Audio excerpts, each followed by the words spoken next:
नमस्कार, स्वागत है आप सभी का, मोस्ट वेलकम। और पूरी उम्मीद करते हैं कि हम आपको लगातार जागरूक कर रहे हैं और इस जागरूकता का आप पालन कर रहे होंगे, नियम संयम धैर्य से इस वक्त काम ले रहे होंगे और साथ ही खुद को सुरक्षित रखने में अपने लिए मदद जो है घर पर रहकर वो भी कर रहे होंगे। राष्ट्र सुरक्षा में भी इसके माध्यम से यह अहम योगदान आपके लिए साबित होने वाला है। तो इसलिए अपील गुजारिश आपसे फिर से वही कि प्लीज़ घर पर रहिए। लॉकडाउन के तमाम नियमों का जो सख्ती दिखाई जा रही है, आप पर सख्ती दिखानी ना पड़े, इसलिए खुद ही पालन कीजिए। यह अपील है आप सभी से। और इसके साथ देश दुनिया में कोरोना वायरस के मामले किस तरीके से आगे बढ़ रहे हैं, कहां पर कितना आंकड़ा सामने आया है, अपने देश भारत की क्या स्थिति है, हर एक जानकारी डिटेलिंग्स के साथ मैं आपके सामने रखने वाली हूं। और मैप के जरिए आपको समझाने की हम कोशिश करते हैं कि कहां पर क्या हालात हैं। जो सबसे ज़्यादा प्रभावित देश हैं, आप सभी जानते हैं कि अमेरिका सबसे ज़्यादा इस वक्त प्रभावित देश है। तो ये पूरी लिस्ट जो है कोविड-19 से प्रभावितों की, वो मैं आपको बता देती हूँ। अमेरिका सबसे ज़्यादा प्रभावित देश है। कुल मिलाकर के आप देख सकते हैं 32,917 लोगों की जान यहाँ पर जा चुकी है। 32,917 लोगों ने अपनी जान गंवा दी है। टॉप पर बना हुआ है अमेरिका। और जो केसेस सामने आए हैं उस मामले में भी अमेरिका टॉप पर बना हुआ है। सुपर पावर है, लेकिन इसके बावजूद कैसे कोरोना के सामने अमेरिका ने घुटने टेके हैं, ये जो नंबर्स हैं देखकर आप समझ सकते हैं। 32,000 से ज़्यादा लोगों की मौत। कंफर्म्ड केसेस देखिए 6,71,425, जबकि 54,000 लोग रिकवर कर चुके हैं। इसके बाद दूसरा नंबर आता है इटली का, जहां पर सबसे ज़्यादा पहले केसेस सामने आए थे। इटली में कुल मिलाकर के अभी तक 22,000 लोगों की मौत हो चुकी है, 22,170। और यहाँ पर 1,68,941 लोग अब तक प्रभावित हो चुके हैं। तीसरा सबसे ज़्यादा जो प्रभावित देश है वो है स्पेन। स्पेन की बात कर ली जाए, देखिए स्पेन में कुल मिलाकर के 1,42,816 लोग जो कि प्रभावित हैं। मरने वालों के आंकड़े की बात करें 19,130, यानी स्पेन तीसरे नंबर पर है मौतों के आंकड़े में। और ये रिपोर्टेड डेथ्स हैं, जो आधिकारिक नंबर सरकार की तरफ से पुष्टि के बाद सामने आती है, वो रिपोर्टेड डेथ्स मैं आपको बता रही हूँ। कुल मिलाकर के 19,130, तो 32,917 मौतों के साथ अमेरिका टॉप पर है। इसके बाद इटली है, जहां पर 22,170 लोगों की मौत हो चुकी है। स्पेन तीसरे नंबर पर 19,130 लोगों की मौत। इसके बाद फ्रांस का नंबर आता है। फिर इंग्लैंड जैसा देश जो है वो देखिए स्थिति को संभाल नहीं पाया। यहाँ पर 13,000 लोग अपनी जान गंवा चुके हैं, 1,03,000 लोग प्रभावित हैं। अब भारत की बात कर लेते हैं, अपने देश की। तो भारत में देखा जाए कुल मिलाकर के 420 लोगों की मौत अब तक यहाँ पर हो चुकी है। 12,759 केसेस अब तक सामने आ चुके हैं। ये भारत का आंकड़ा मैं आपको बता रही हूँ। 420 लोगों की मौत अब तक हो चुकी है।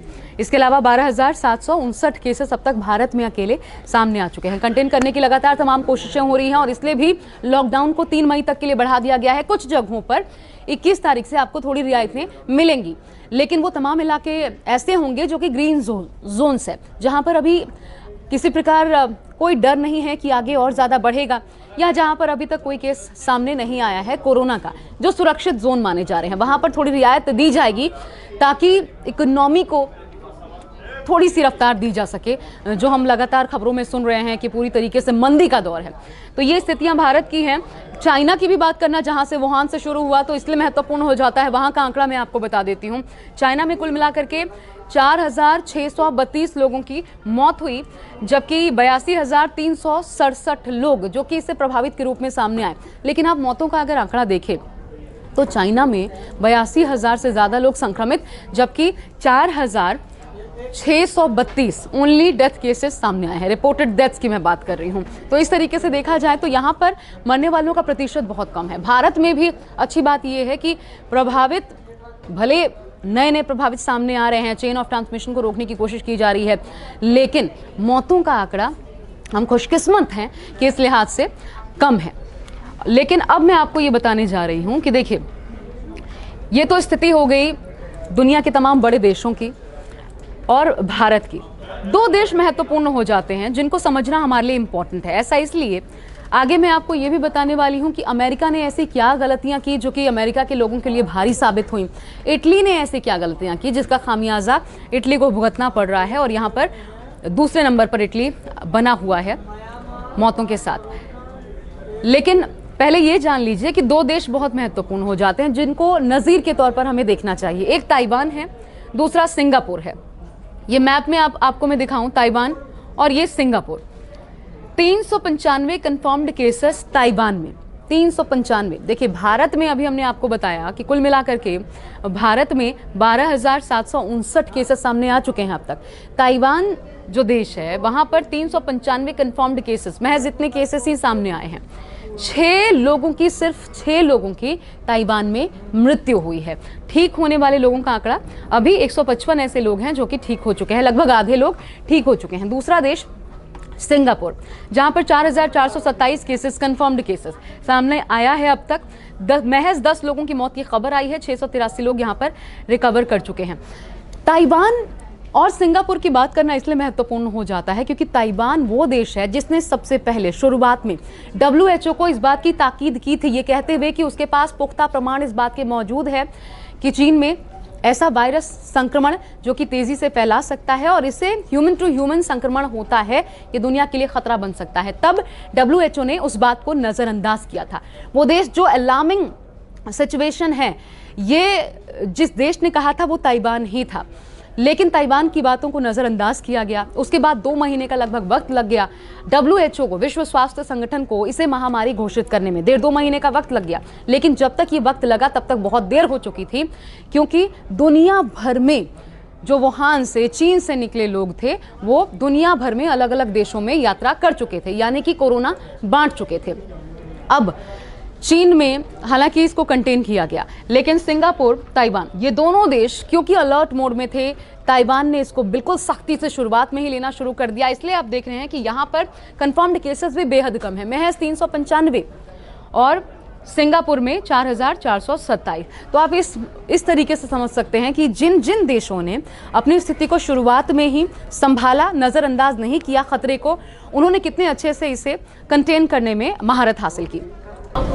अब अमेरिका और इटली ने ऐसी क्या गलतियां की जिसका खामियाजा इतने बड़े स्तर पर दोनों ही देशों को, संप्रभुत्व वाले देशों को भुगतना पड़ रहा है, ये समझने की भी जरूरत है ताकि वो गलतियां हम भारत में ना करें। और ऐसा इसलिए भी क्योंकि इटली स्वास्थ्य सेवाओं के मामले में नंबर 2 पर है, जबकि भारत की अगर बात की जाए तो भारत स्वास्थ्य सेवाओं के मामले में पूरी दुनिया में 112वें नंबर पर है और हमारी आबादी बहुत ज्यादा है इटली के मुकाबले। तो आप इस बात का अंदाजा लगा सकते हैं कि हमारे लिए कितना घातक हो सकता है।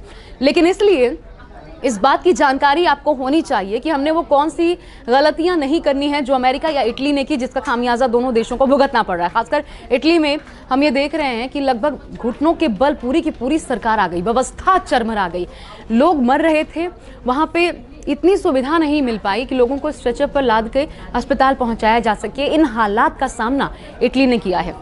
तो आइए मैं आपको कुछ कारण गिनाती हूँ जिसके चलते आज अमेरिका, सबसे शक्तिशाली राष्ट्र, और इटली, दोनों ही राष्ट्र भुगत रहे हैं। पहला तो देखिए, ट्रंप को लोग, एक बहुत बड़ा तबका अमेरिका में ऐसा है जो कि ट्रंप को दोषी मानता है इन सब के लिए। कारण ये कि पहले जनवरी महीने में, आज ट्रंप भले चीन को कोस रहे हों, चीन और WHO के प्रति उनका गुस्सा बार बार निकल रहा है, लेकिन इससे पहले जनवरी महीने में बाकायदा ट्रंप ही वो शख्सियत है जिन्होंने चीन की तारीफ की थी कि चीन कैसे इस मामले को रोक रहा है, कैसे पारदर्शी तरीके से काम कर रहा है। वही ट्रंप आज चीन को बार बार कोस रहे हैं। दूसरा, 2 फरवरी को जाके चीन से होने वाली यात्राओं पर अमेरिकी सरकार ने रोक लगाई और ये बहुत भारी साबित हुआ। क्यों? क्योंकि जब ताइवान ने चेताया था या जब ये खबरें सामने आने शुरू हुई थी कि अलग अलग देशों में अब कोरोना फैलना शुरू हो गया है, तब बहुत हल्के में लिया अमेरिका ने और किसी प्रकार का कोई यात्रा बैन नहीं लगाया। चीन से लगातार लोग आते रहे। अकेले जनवरी महीने की बात करें तो तब तक 3 लाख लोग ट्रैवल कर चुके थे चीन से लेकर के अमेरिका तक, और यही लोग जो कि अमेरिका के अलग अलग हिस्सों में पहुंचे, लोगों के साथ संपर्क में आए, इनके जरिए अन्य लोग संक्रमित हुए। लोगों ने क्या गलतियां की? लोगों ने गलतियां की कि खबरें आ भी रही थी तो अपनी तरफ से एहतियात नहीं बरती, और कई जगहों पर हमने देखा कि पार्टियां, वहाँ का कल्चर ही ऐसा है कि लोग पार्टियां, बार्स में एक दूसरे से मिलना मिलाना, ये कल्चर लगातार फॉलो करते रहे। सरकार ने लेट किया, ऊपर से लोग इसको लेकर के तुरंत जागरूक नहीं हुए, जागरूकता उनके भीतर बहुत लेट आई, जो कि भारत में हमने देखा कि भारत सरकार ने तुरंत कदम उठाया, लॉकडाउन कर दिया। अमेरिका में इस लॉकडाउन की ज़रूरत है, इसे मानने में भी बहुत ज़्यादा वक्त लिया गया। और लोगों की गलती, ट्रंप का स्थिति की गंभीरता को न समझना, ये वो तमाम कारण जिसके चलते स्थितियां अमेरिका में बहुत ज़्यादा बिगड़ी। एक और महत्वपूर्ण चीज़ ये है कि 2018 में वहाँ पर राष्ट्रीय सुरक्षा परिषद, ग्लोबल हेल्थ सिक्योरिटी जो होती है, उसकी टीम को भंग कर दिया गया था 2018 में। ये टीम इसलिए इंपॉर्टेंट थी कि ऐसे किसी भी महामारी की दशा में ये टीम काम करती है। इस पूरी की पूरी टीम को ही भंग कर दिया गया था। जब ऐसी स्थितियां आई तो भी वापस से इसे बहाल नहीं किया गया, और ये बहुत भारी गलती अमेरिका के लिए इस वक्त साबित हुई है, क्योंकि इसी टीम के हिस्से ये जिम्मेदारी होती कि अमेरिका में इस बीमारी को कैसे रोका जाना है, रोकथाम के लिए क्या करना है। ट्रंप प्रशासन जो कि समझ नहीं पाया और इस टीम को भंग कर दिया गया, तो ऐसे में बहुत बड़ा खामियाजा अमेरिका को भुगतना पड़ा। एक बड़ी चीज़ ये भी कि इससे पहले अमेरिका की जो सिक्योरिटी एजेंसी है, उसने, आपको बताऊं, खुफिया एजेंसी ने पिछले साल ही अमेरिका में इस बात की ताकीद की थी। नेशनल जो एजेंसी है वहाँ की खुफिया एजेंसी, उसने इस बात की ताकीद की थी कि ऐसी कोई महामारी फैल सकती है और अमेरिका में इसका प्रभाव हो सकता है। उन बातों को अमेरिकी प्रशासन ने पूरी तरीके से नज़रअंदाज किया, और ये नज़रअंदाज करना अमेरिका को बहुत ज़्यादा भारी पड़ा है। और यही कारण है कि कुल मिलाकर के अमेरिका में जो मौतें हैं वो 32,917 मौतें हो चुकी हैं। अब आइए हम इटली की बात कर लेते हैं। इटली, लोम्बार्डी, मिलान, ये दो शहर ऐसे हैं जहां सबसे पहले असर देखने को मिला। यहां पर वही स्थिति थी जैसी अमेरिका में, पहले समझा नहीं गया कि स्थिति की गंभीरता क्या है। लॉकडाउन ऑफिशियली नहीं हुआ, लेकिन सरकार ने अपील की लोगों से कि आप घरों पे रहिए। लोगों ने उस बात को तवज्जो नहीं दी, लोगों का बाहर निकलना जारी रहा, और इसके चलते वो लोग लगातार मिलते मिलाते रहे जो कि प्रभावित थे। बाहर शॉप्स पर गए, दूसरी अन्य जगहों पर गए, कई और लोगों के संपर्क में आए, और फिर इसके चलते बड़ी तादाद में लोग संक्रमित हुए। जब इटली ने ये माना कि अब शायद वो स्थिति आ गई है कि हमें लॉकडाउन करना पड़े, तो फिर मिलान और लोम्बार्डी शहर से बड़ी तादाद में लोग दूसरे शहरों की तरफ भागे, ये समझकर कि यहाँ है तो हम दूसरे शहरों में जाएंगे तो बच जाएंगे। और यही कारण है कि दूसरे जगहों पर यह संक्रमण बहुत तेज़ी से फैला।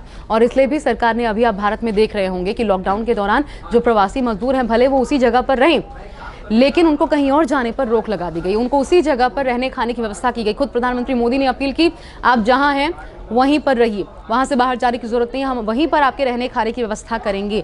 तो इटली ने ये तमाम वो गलतियां की जिसका खामियाजा बहुत बड़े स्तर पर इटली को भुगतना पड़ा। और हम सभी जानते हैं कि इटली में कुल मिलाकर के मौतों का आंकड़ा जो है 22,170 हो चुका है।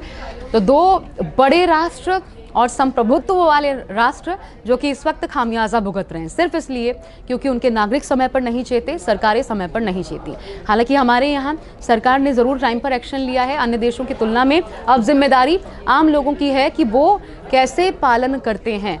जितनी नियम लगाए जा रहे हैं या फिर लॉकडाउन के दौरान जिस प्रकार के भी निर्देश जारी किए जा रहे हैं, उन सभी का अगर हम पालन करते हैं तो ज़रूर कोरोना को भारत में मात दे सकते हैं। इसलिए बार बार आपसे अपील, गुजारिश है कि please stay at home, stay safe, क्योंकि आपका घर ही आपके लिए सबसे ज़्यादा सुरक्षित है। आप बाहर निकलें, कब किसके संपर्क में आए नहीं कहा जा सकता। तो रोज़ाना हम आपके सामने अपडेट्स लेकर उपस्थित होते रहेंगे। अन्य देशों में क्या हालत है, भारत में किस तरीके से मामले को रोका जा रहा है, थामा जा रहा है, आज की स्थितियाँ मैंने आपको बताई। फिलहाल के लिए बस इतना ही। नमस्कार।